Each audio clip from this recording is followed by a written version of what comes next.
하나님의 열심 2장. 그가 거기서 여호와의 이름을 불렀더라. 그 땅에 기근이 들었으므로 아브람이 애굽에 거류하려고 그리로 내려갔으니 이는 그 땅에 기근이 심하였음이라. 그가 애굽에 가까이 이르렀을 때에 그의 아내 사레에게 말하되 내가 알기에 그대는 아리따운 여인이라. 애굽 사람이 그대를 볼 때에 이르기를 이는 그의 아내라 하여 나는 죽이고 그대는 살리리니 원하건대 그대는 나의 누이라 하라. 그러면 내가 그대로 말미암아 안전하고 내 목숨이 그대로 말미암아 보존되리라 하니라. 아브라함이 애굽에 이르렀을 때에 애굽 사람들이 그 여인이 심히 아리따움을 보았고 바로의 고관들도 그를 보고 바로 앞에서 칭찬하므로 그 여인을 바로의 궁으로 이끌어 들인지라. 이에 바로가 그로 말미암아 아브라함을 후대함으로 아브라함이 양과 소와 노비와 암수나기와 낙타를 얻었더라. 여호와께서 아브라함의 아내 사레의 일로 바로와 그 집에 큰 재앙을 내리신지라. 바로가 아브라함을 불러서 이르되 내가 어찌하여 나에게 이렇게 행하였느냐? 내가 어찌하여 그를 내 아내라고 내게 말하지 아니하였느냐? 내가 어찌 그를 누이라 하여 내가 그를 데려다가 아내를 삼게 하였느냐? 내 아내가 여기 있으니 이제 데려가라 하고 바로가 사람들에게 그의 일을 명하매 그들이 그와 함께 그의 아내와 그의 모든 소유를 보내었더라. 창세기 12장 10절에서 20절 말씀. 이번 장에서는 가나안 땅에 들어간 아브라함의 이후 행적에 대해 살펴보겠습니다. 창세기 12장에는 아브라함이 가나안에서 기근을 만나자 애굽으로 내려간 사건이 기록되어 있습니다. 아브라함이 애굽에 다녀온 이후의 행적은 13장과 14장에 나옵니다. 13장에는 아브라함이 롯과 헤어지는 사건이, 이어 14장에는 가나안 지역에 일어난 전쟁으로 포로가 된 롯을 아브라함이 구해낸 사건이 담겨 있습니다. 애굽에 거류하려고 그리로 내려갔으니 아브라함이 기근을 만나 애굽으로 내려간 일을 마주할 때 이런 질문이 생깁니다. 기근 때문에 애굽에 내려간 일을 신앙의 타락으로 볼 것인가 하는 질문입니다. 만일 아브라함이 갈대아 우르를 떠날 때 이미 믿음의 사람이었다고 하면 그가 기근을 면하러 애굽에 내려간 사건은 신앙의 타락으로 볼 여지가 있습니다. 기근 때문에 믿음이 연약해져서 가나안에 계속 거하지 못하고 애굽으로 내려간 것이니 말입니다. 이런 관점에서 보면 이렇게 결론을 내리기 쉽습니다. 아브라함은 끝까지 하나님만 붙들어야 했는데 믿음이 흔들리는 바람에 애굽으로 내려가다 결국 어려운 일을 만나게 되었다. 와 같은 손쉬운 결론 말입니다.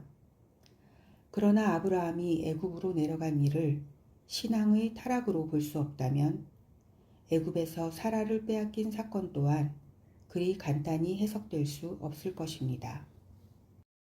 아브라함이 애굽에 내려간 사건도 아브라함은 본래 믿음의 사람이 아니었다 하는 관점으로 읽어야 합니다. 그래야 이 사건을 바로 이해할 수 있습니다. 그러면 이제 새로운 질문을 가지고 이 사건을 살펴봅시다. 아브라함을 떠밀어 마침내 가나안까지 들여보내신 하나님은 왜 그 시점에 기근을 허락하여 아브라함을 애굽으로 몰아내셨을까요? 부재와 침묵의 메시지. 먼저 확인해 볼 것은 애굽에 내려간 일로 하나님이 아브라함을 꾸짖으셨는가 하는 점입니다. 성경에는 하나님이 이 일로 아브라함을 꾸짖으셨다는 기록이 없습니다. 왜 이 사건에서는 꾸짖지 않으셨을까요? 여기에는 좀 더 생각해야 할 내용이 있습니다. 애굽에 다녀온 아브라함은 이전과는 사뭇 달라 보입니다. 아브라함의 변화된 모습에서 애굽에 내려간 사건의 의의를 발견할 수 있습니다. 아브라함의 달라진 면모는 이어지는 두 사건에서 확인됩니다. 하나는 롯과 갈라서기로 결단한 일이고 다른 하나는 가나안 전쟁에 감히 뛰어든 일입니다. 아브라함은 이전과 달리 놀랍게 담대해져 있습니다. 먼저 아브라함이 롯과 헤어진 사건을 생각해 봅시다. 이 사건은 쉽게 볼 일이 아닙니다. 아브라함은 고향을 떠날 때에 홀로 나오지 않았습니다.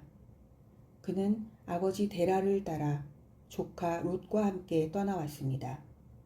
당시는 안전을 쉽게 보장받을 수 없던 때였습니다. 자기 아내를 누이라고 속여야 겨우 살아남을 수 있을 만큼 살벌한 시대였습니다. 언제 누가 쳐들어와 재물을 약탈하고 가족을 노예로 붙잡아갈지 모르는 형국이라 아무런 연고가 없는 곳으로 떠나는 것은 온갖 위험을 감수하는 일로 여겨졌습니다. 이런 정황인데 아브라함은 롯과 헤어지기로 결단합니다. 중대한 결단입니다. 심지어 아브라함은 롯이 더 좋은 곳을 선택할 수 있도록 그에게 우선권까지 줍니다. 고향을 떠나올 당시 우유부단했던 모습과는 많이 달라져 있습니다. 애굽에 다녀온 이후 아브라함의 달라진 또 다른 면모는 전쟁에 뛰어들어 롯을 구출한 사건에서도 잘 드러납니다.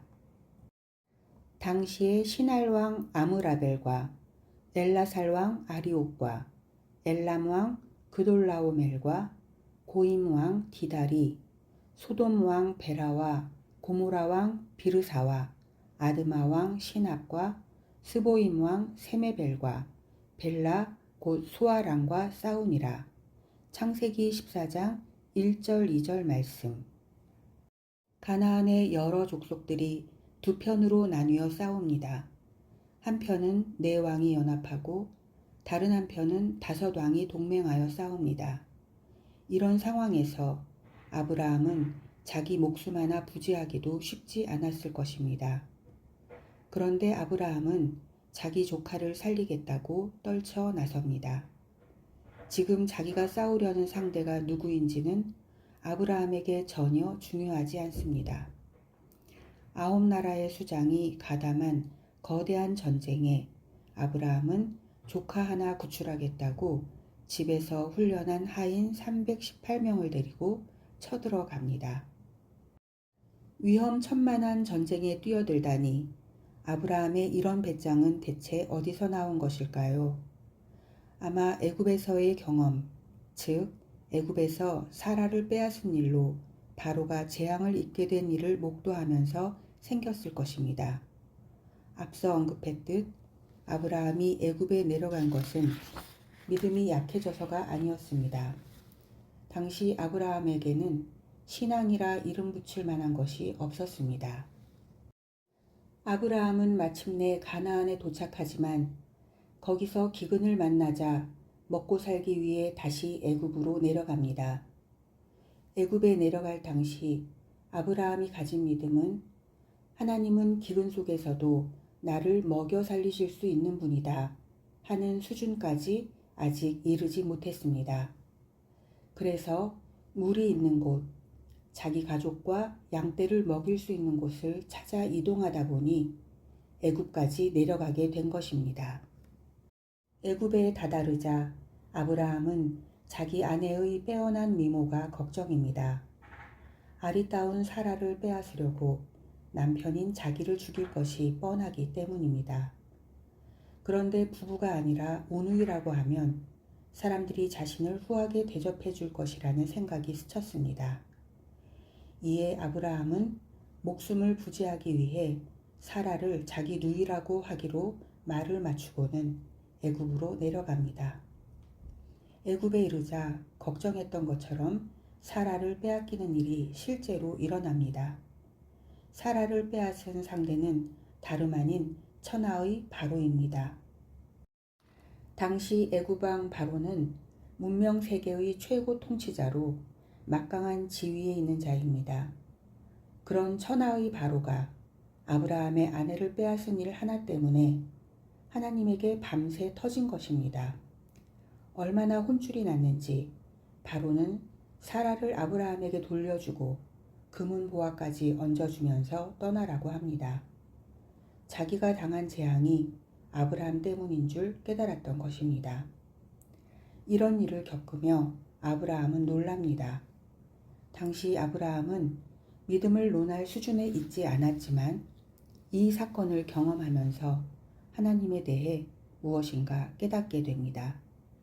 하나님은 도대체 어떤 분이기에 천하의 바로도 이렇게 꼼짝 못한다는 말인가? 하나님은 왜 바로를 무릎 꿇리면서까지 내 편을 들어주시는가? 이런 생각을 하기에 이릅니다. 믿음, 하나님의 설득하심. 하나님은 인간을 설득해 오십니다. 하나님은 당신을 보여주지도 않은 채 일단 믿어보라고 하지 않으십니다. 도박에서 대박을 암시하며 판돈을 요구하듯 그렇게 하나님은 우리에게 먼저 믿음을 내놓으라고 요구하는 분이 아닙니다. 믿음은 요행을 바라며 자기가 가진 모든 것을 한 번에 내걸게 하는 도박이 아닌 것입니다. 그렇다면 믿음이란 무엇일까요? 믿음은 우리를 설득하시는 하나님의 넘치도록 은혜로운 사랑의 열심을 가리키는 말입니다. 그 설득에 녹아나지 않을 사람이 없습니다. 하나님은 우리를 그렇게 설득해 오십니다. 하나님과의 인격적 관계 속에서 경험하는 것이 아닌 스스로 만들어 내놓는 결단이나 의지를 믿음이라고 하지 않습니다. 그러하기에 아브라함은 믿음의 사람이다. 아브라함이 복을 받은 것은 그에게 믿음이 있었기 때문이다. 라고 쉽게 도식화해서는 안 됩니다. 하나님이 아브라함을 설득하시기 전에 아브라함이 홀로 믿음을 내놓은 것이 아닙니다. 하나님이 우리를 설득해 오시는 것, 이것이 믿음입니다. 하나님이 아브라함을 설득해 오셨고 그 설득에 아브라함이 반응한 것입니다. 믿음이 의미하는 바가 바로 이것입니다. 그것이 멋있고 명확하게 드러난 예가 바로 아브라함의 생애입니다.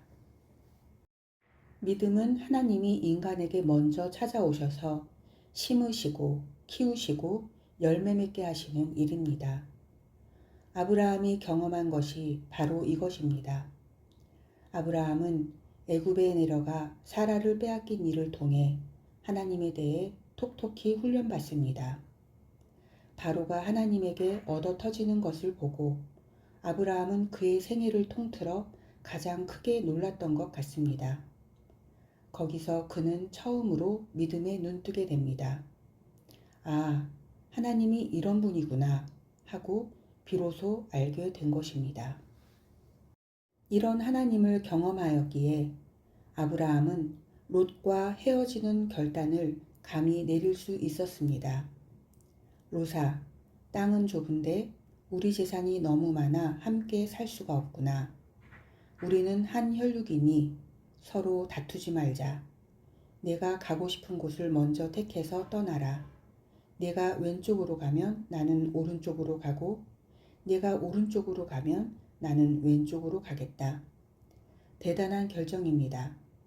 온 가족을 이끌고 기근을 면하러 애굽까지 내려갔던 일을 생각해 보십시오. 그랬던 그가 무슨 배짱으로 이런 엄청난 결단을 내릴 수 있었을까요? 기근에 쫓겨 애굽까지 내려갔던 아브라함이 바로 그 애굽에서 하나님을 경험한 것입니다. 하나님은 어떤 분이기에 천하의 바로마저 제압하셨던 걸까? 바로보다 훨씬 세다니 하나님은 정말 대단하신 분인가 보다.